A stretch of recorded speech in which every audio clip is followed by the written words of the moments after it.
What's cracking, fight fans? Welcome to another episode of the Fight Rider YouTube show. Just going to be talking through today UFC Fight Night, Bautista versus Oliveira, and also I just want to have a little bit of a chat about a former UFC analyst who has announced that she has left the company. I know this was announced about 6 or so days ago.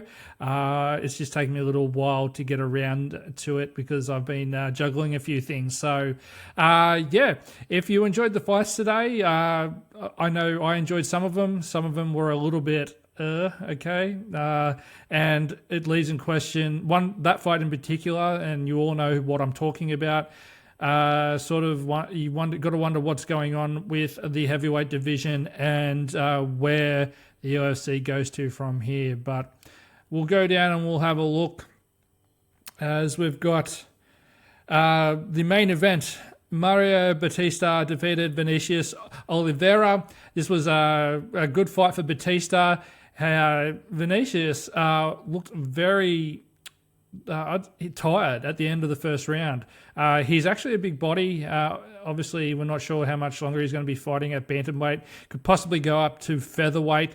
So, yeah, he just looked tired. And at the end of you could tell at the end of the round, because when his corner brought the stool in, he stayed seated until his corner brought the stool in. So, and Bautista just looked like a bit of a class above. And if Oliveira was, he could have given him some problems in the fight, but it just was all Bautista today, and he looked good and got the win via a second round submission, of course. And after the fight, he called out Corey Sandhagen. He would like a rematch there. I believe I think it was a few fights ago where he fought Sandhagen. Obviously, his last loss was against Umar Nurmagomedov. He's obviously learnt a lot from that. Took it into this fight. He lost. Well, his last loss was Trayvon Jones against. That was at UFC 259. Of course, he fought Corey Sandhagen at UFC on ESPN 1 back in 2019. So he's called for that match again. Both fighters are obviously growing. Very few, only 2 losses in between today and the last time. When Bautista met Sandhagen, so I would not be upset with that match if the UFC matchmakers decide to make Corey Sandhagen take on Mario Bautista. That would be quite good, actually. Oliveira, like I said, he looked tired. He's a big boy for the bantamweight division. Look at him; he's just a big body. I would not mind seeing him go up to 145. He might be able to find a home there, but look, he hadn't lost since 2022 on UAE Warriors 30 was the last time he had lost. So he'd built up, since coming into the UFC through the Contender Series, he'd built up quite a record there. Obviously, he won against Victor Madrigal in 2023. So he'd been on since then, 4 fight win streak, 5 if you include the Contender Series win. And look, I don't think this is anything to be panicked about. I just think he may need to, reassess if he should be in the bantamweight division. But then again, he knows better than all of us. But it could be tiring. It's a bit tiring cutting weight every now and then. So, not that I've done it often. I've done a few test weight cuts, but that's been pretty much it, really. So, yeah. Moving on to the co-main event. Kyoji Horiguchi had a really good unanimous decision win over Amir Albazi. Now, Albazi fought well in the first round. It was pretty close. I did have Horiguchi in the first round, but of course, Horiguchi just came out in the second and third and just moved around like lightning. Albazi did get him a couple of times against the fence, but Horiguchi was just too good and was able to get out of those tricky situations that he was found in and just be able to strike at the right time. It's been great having Horiguchi back in the UFC. I think, obviously, he called out Joshua Van, the UFC flyweight champion. So I think that's the fight to make next. It's funny when you look at the flyweights now and to think they were going to get rid of the division at one stage because of the overall dominance of Demetrius Mighty Mouse Johnson. Of course, Demetrius Johnson, has moved on to ONE FC and that sort of thing, and is now retired. And yeah, the flyweight division seems to be doing pretty well since. So Horiguchi, no doubt, next in line. I don't know what you do, where Albazi goes next. I think the UFC rankings, he was, I don't know if he was 7 or something off the top of my head. But look, he's still got plenty to offer. He's only 17-3. Of course, Horiguchi, that's an amazing record, 36-5, which is unbelievable. So that was a good win for Horiguchi, and all stops lead to the next bout, which will be against Joshua Van, no doubt, unless something else happens in between now and then. Okay, the next fight was a unanimous decision win to Rizvan Akuniv, but like all of you, I was not impressed with this fight. It just was sloppy. It was slow. Almeida there was nothing in his takedowns at all. Literally nothing in those takedowns. Akuniv had a few good strikes, a couple of good elbow strikes as well, but it was not impressive, and it just makes you wonder what are they going to do with the heavyweight division. I mean, and no offense to Taito Ivasa, because I love Taito Ivasa being an Aussie, but that fight last week was with Talis and Teixeira was pretty ordinary too, slow and sloppy, and I guess Gable Stevenson, who is not signed with the UFC yet, but it's probably looking like he will be at some stage. He's looked good since coming into MMA, but you can't have him come in and just clean the division out. So they need to start working on building the division up. One man who I think they can build it up on, even though he's very, He's very outspoken, is Josh Hokett. He put an X, dear heavyweight division, you absolutely suck. So that's, channeling his inner Chael Sonnen there. As you know, he's pretty much copying Chael Sonnen's stick with the pro wrestling type promos. The man's got knockout power. I think they can do something with him in the division. Obviously, I didn't really like what that shit he added in last week about Brittany Griner. Just stick to calling out heavyweights. Don't bring other shit into it. That's just my opinion anyway. But Almeida just looked awful. I'm pretty sure there was a lot of people saying online that they were wondering if Almeida even wanted to be in there, and I wondered that too. So, and the worst thing was he started to point at the center of the octagon like Max Holloway did against Justin Gaethje. That was just ridiculous, bro. You did nothing for the whole fight, and then the last 20 seconds you want to point to the middle and say let's throw down. Come on, don't leave your run to the last moment. That's just stupid. Try and win the fight. If you can't knock him out, then all you did was try and push him up against the cage. No, you just don't point after a boring-ass fight like that and decide to throw down.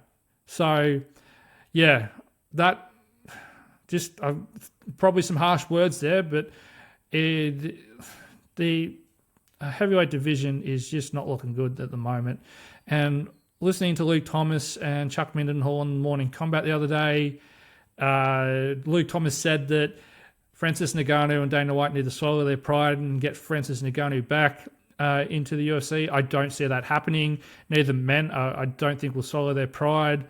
If Ngannou comes in, it will be after Dana White moves aside. He's no longer in charge of the UFC anymore, especially after the claims Dana White has made, and also former UFC staff member Ant Evans, if you follow him on, I believe I follow him on X, he came out and backed up some of the claims that Dana White said about bit of bull. He didn't say that So Dana White said that Ngannou put hands on him.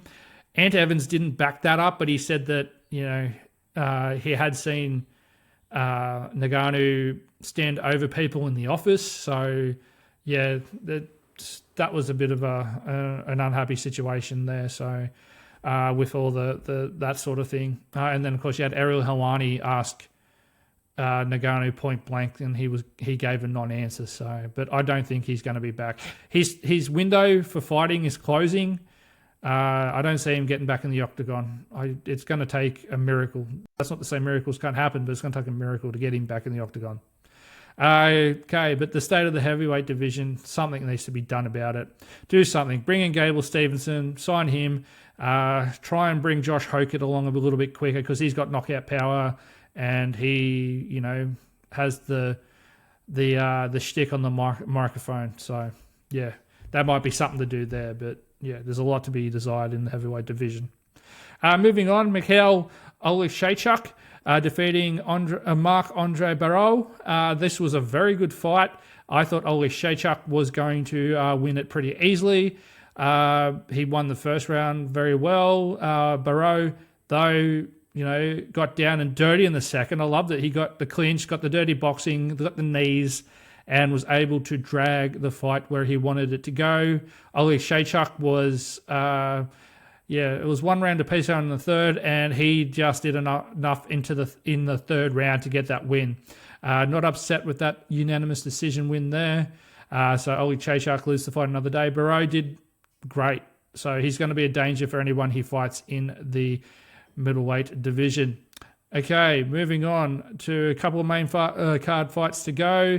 Farid Basharat got the split decision win over Jean Matsumoto. Matsumoto, I felt, could have won. It depends how the judges see it. No doubt everyone knows people see fights differently. I've seen some people on X say that it was an outright win for Basharat, and they were surprised to hear that some people thought Matsumoto won. But I had a feeling that Matsumoto, the nod could have gone to him. So I'm not surprised. I wasn't surprised that Basharat got it, but it easily could have been Matsumoto's fight. It was very backwards and forwards. Of course, Felder and that said on commentary that they were very evenly matched, and when one would get the upper hand, the other one would hit back very quickly. Basharat stays undefeated, 15-0, so good on him. The crowd in the Apex, the Meta Apex, which was its first event today, weren't happy. A few boos rang out, and I think Basharat in the post-fight interview tried to calm things down. So yeah, but you can't help a crowd. You can't stop a crowd from booing, and they pay their money to go in. I remember years ago I got into a bit of a backwards and forwards, I think, with Jonathan Snowden, MMA writer. No, it wasn't Jonathan Snowden. Sorry. I did have he did call me a random arsehole, but that's a story for another time. But I can't remember who it was. I don't think they're on X anymore, but they said that, at the time I didn't think that people should be booing. I've actually changed my mind on that now. You pay your money, you're entitled to boo, whether it's unsportsmanlike or not. That's, But you pay good money to go watch fights, and if you don't like it, I don't see why you can't let people know. So maybe I've just gotten cynical as I've gotten older, but yeah, I'm in the camp that, if people want to boo, they can boo. It's no big deal. So yeah, but it didn't stop. It didn't change. Booing doesn't change the results. So Basharat got the win. So at the end of the day, he did what he had to do to get the win. Matsumoto, I believe, will come back and be stronger. I feel sorry for the person that's going to be fighting him next, because I think he's going to piece them up pretty badly. And the final fight on the main card was Dustin Jacoby getting the win over Julius Walker. Walker had some good moments in round one, some couple of good takedowns. Jacoby, hit him with some really good punches early. And then I thought this was going to be just Julius Walker just taking him down at will. Of course, that didn't happen. Jacoby got the knockout. Myself and other people online believe that Dan Mergliotta, who was this was his 500th fight he was refereeing, let it go on a little bit longer than it should have. I felt bad for Walker. He could have stopped it a lot earlier than what he did. Even Jacoby, and this is where some fighters really need to stay in the mindset of. And we used to do. I used to get reminded of this playing football, or rugby league as well, that you need to play to the whistle. So Jacoby should have just played until the referee stepped in. So I know you're doing unwanted damage, but you're not the referee. The referee's there, and Mergliotta really needed to step in and look after Julius Walker's safety there, because he took too many unwarranted shots to the head. So, but Jacoby got the win, then called to go on the White House fight card, and also wanted to play golf with Donald Trump at the end. So that remains to be seen if that'll ever happen. But who knows? I won't go too much on that because I don't want to talk politics on MMA show. But just Dustin Jacoby looked good in getting that win over Julius Walker. Okay, preliminary card time now, and Ultimate Fighter winner Daniil Donchenko just absolutely looked a lot better than Alex Morono. I feel bad saying that because Morono showed a lot of heart, but he was just simply outclassed. It was ridiculous. Donchenko slowed down. He went all out in the first round trying to knock Morono out because he couldn't, and it slowed him down for the rest of the fight. But that did not mean that it didn't put him in a bad position, because he was just a class above Morono. But Morono showed a lot of heart. There was one time when Morono was spitting blood that a cameraman caught that at exactly the right time and put it up on X. It looks pretty amazing watching all this blood spurt out of Morono's mouth. But that was a hard fight to watch. But Donchenko, looked good after coming off the Ultimate Fighter. So he improves to 13-2, and Morono is at 24-13. And let's just have a quick look at his record. I don't think he's lost a few fights in a row now. Yeah, look at that. So his last win was against Court McGee in 24, and then he lost to Nico Price, he lost to Daniel Rodriguez, and he lost to Carlos Leal, and then he lost to Daniil Donchenko, and before that he lost to Joaquin Buckley. So, it's not looking good. I don't know how much longer he's going to be in the UFC. But he showed a lot of heart, but showing heart and taking that much punishment is not. You shouldn't be taking that much punishment. Anyway, much deserved win for Donchenko. Moving on to Nikolai Veretennikov getting a standing TKO win over Nico Price.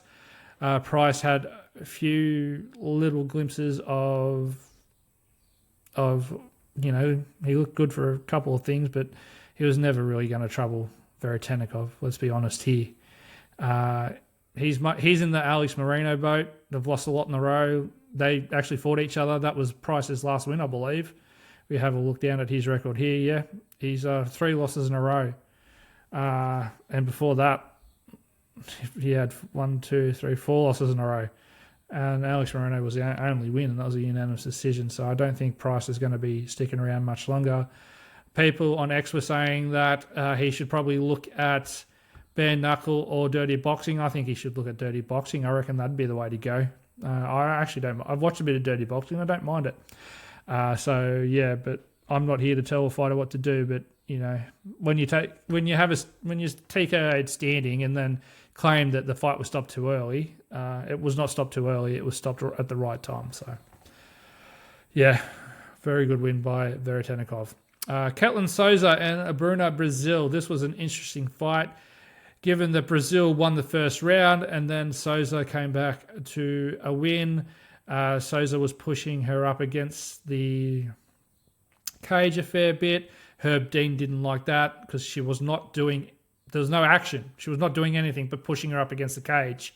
So, it was, just funny to watch. So, And then I think there was one point when she did get her down, she didn't do anything. So she let her stand back up. But yeah, Brazil looked good at a distance and she needed to keep that, but she just wasn't, she was just letting Souza get in. And when Souza connected, she connected really well. Like, it's just, she should have just kept going with that. But maybe she was just worried about the reach advantage of Brazil. But I think Brazil's a good fighter.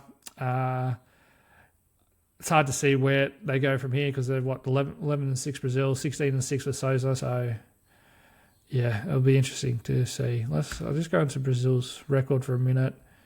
She lost to Souza. She's mixes and matches. She's like look, Bumi. She lost to, then McCain she beat, and then Wang who was also on this card.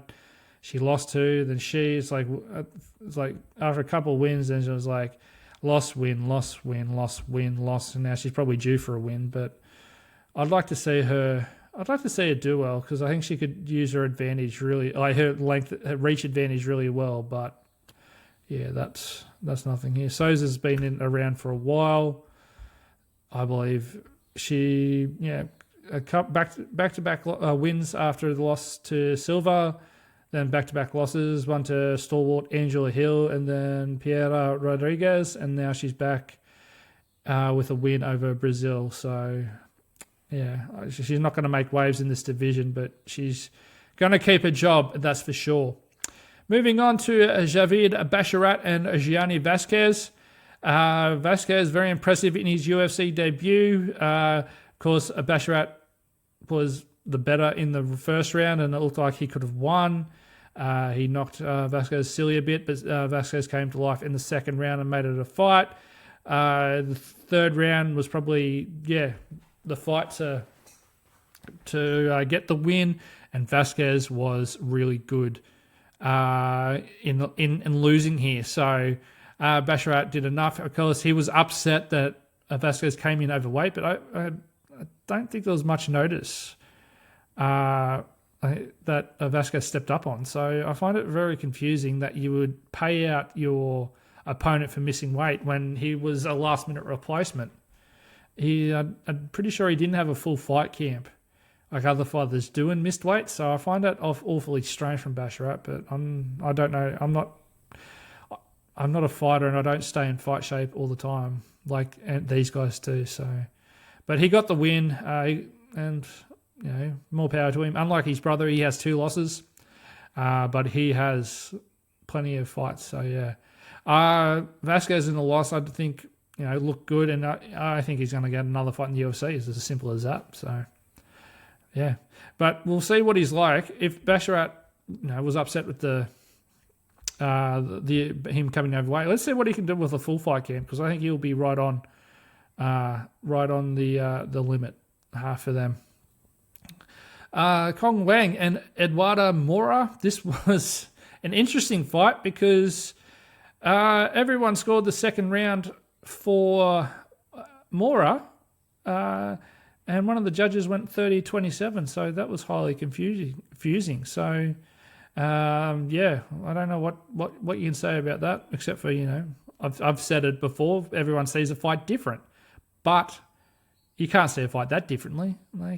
It's like Dan Tom, MMA journalist, wrote, it was like that judge was like when Cesar Peoples scored the bout in favour of Lyoto Machida when he fought Mauricio Shogun Hua, and said that leg kicks don't win fights. No, but they cause damage, and it's like saying here that grappling doesn't cause fights. No, it doesn't help win fights. So it was just mind-boggling. The right person got the win in the end, but that boggles the mind that what some of these judges go through, like the thought process. Maybe I need to become a judge, but maybe not. I don't know. I'm happy doing my MMA content and pro wrestling content at the moment. So, yeah. Moving on. This was the way this fight ended was crazy. The next one. This was Jacob Wiklaz and Muin Gafurov. Wiklaz. I listened to it plenty of times before and try and get it right. I hope I'm getting it right. Jacob Wiklaz getting the win, and plenty of times throughout the fight, he was looking for a guillotine. And it looked like Gafferon was on his way to win it. Plenty of us watching at home, us armchair experts, thought we were going to give the nod to him. And then the Wicklaws pulled out the choke at the guillotine choke in the dying moments of the fight. There was literally very little time for the bell to go, and Gaffarov just ruined his chances. But it turned out, after we saw the judges' scorecards, that they were going to give the fight to the Polish fighter anyway, Wicklaws. So Gafferon, what could have been, hey? But it was a good night for the Polish fighters. All three of them got the win. Because moving on to the next one, Claudia Segura defeated Priscilla Cachoeira. Segura looked really good on the feet, really good. Of course, Cachoeira had Amanda Nunes in her corner. She didn't look bad, but Segura just looked that little bit better. Cachoeira, of course, won round 2. So they made it for an interesting fight. So it was good to see. But it was good to see Segura get the win. I don't know what you do with Cachoeira for here. She is 13-8 at the moment. Do you give her another chance or do you not? Because she, a couple of wins in there. Of course, she lost to Gillian Robinson. Then you had win, then you had back-to-back losses. Then you had a win. Then you have another back-to-back loss. The UFC might keep her around, but it just depends. But I'm not opposed to her staying around. It's just if she's going to be training, have Amanda Nunes in her corner, that's great. She needs that. So yeah, I think I accidentally too said on my X account that this fight up here, the standing TKO of Veretennikov, was the first finish. I meant first KO TKO. This obviously was the first finish here, guillotine choke for Wicklaws. But yeah, I accidentally made that mistake. So yeah, but pretty good card. Some good performances for me. My standout performers were Bautista, Horiguchi, and a couple fighters in losses: Barrow, Matsumoto, and also Vasquez in losses. They were who impressed me the most. Dustin Jacoby and Donchenko too were the two that impressed me as well. So yeah, it was a good fight card. I enjoyed it. It was worth getting up at and watching it at 8 o'clock on a Sunday morning here in Australia. So yeah, but let me know what you thought of the fight card in the comments. But before I go, I'm just going to come over here and talk about Karyn Bryant, because I know this happened a little while ago, 6 or 7 days or so ago, but she has called time on her being at the UFC.